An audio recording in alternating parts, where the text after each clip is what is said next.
5টি আলটিমেটাম দিচ্ছি। 1 নাম্বার, ত্রয়োদশ জাতীয় সংসদ নির্বাচনকে সুষ্ঠু, অবাধ এবং নিরপেক্ষ করার লক্ষ্যে লেভেল প্লেইং ফিল্ড তৈরি করতে হবে।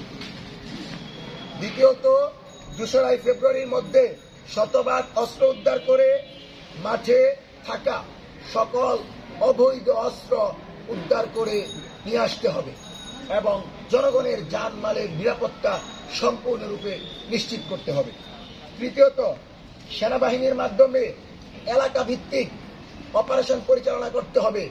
অস্ত্র উদ্ধার শুধু নয়, যারা চাঁদাবাজি, টেন্ডারবাজি, সন্ত্রাসী, আধিপত্য তৈরি করছে এবং নির্বাচনকে নিয়ে যে সকল ষড়যন্ত্র হচ্ছে, বহির্বিশ্বের টাকা পেয়ে যারা নির্বাচনকে ভেঙে দিতে চাচ্ছে, তাদের বিরুদ্ধে সরকারকে পদক্ষেপ নিতে হবে।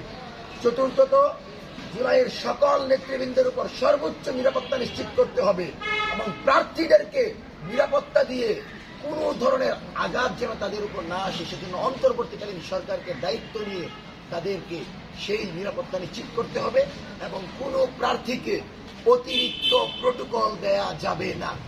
কোনো দলের কোনো প্রার্থীকে এককভাবে অতিরিক্ত প্রোটোকল দেওয়া যাবে না। সে যদি সারা জীবন বিদেশ থেকে এসে টাকা পয়সা নিয়ে বাংলাদেশে প্রধানমন্ত্রীর মতো প্রোটোকল নিয়ে ঘুরে, আমরা মনে করি সেটাও লেভেল প্লেইং ফিল্ডের জন্য হুমকি। সুতরাং জামাত হোক আর বিএনপি হোক আর এনসিপি হোক, সবার জন্য বাংলাদেশ সমান। কিন্তু সংসদে যেতে হলে জনগণের ভোটে নির্বাচিত হয়ে যেতে হবে। কোন শক্তির কাছে কমিটমেন্ট দিয়ে বাংলাদেশের সংসদে আমরা যেতে দিব না। পঞ্চম, আমাদের দর্পণ, বাংলাদেশের দর্পণ, মিডিয়ার স্বাধীনতা নিশ্চিত করতে হবে, তথ্য সন্ত্রাস বন্ধ করতে হবে এবং একপাক্ষিক সংবাদ প্রচারের নীতিকে বন্ধ করে লেভেল প্লেইং ফিল্ডের জন্য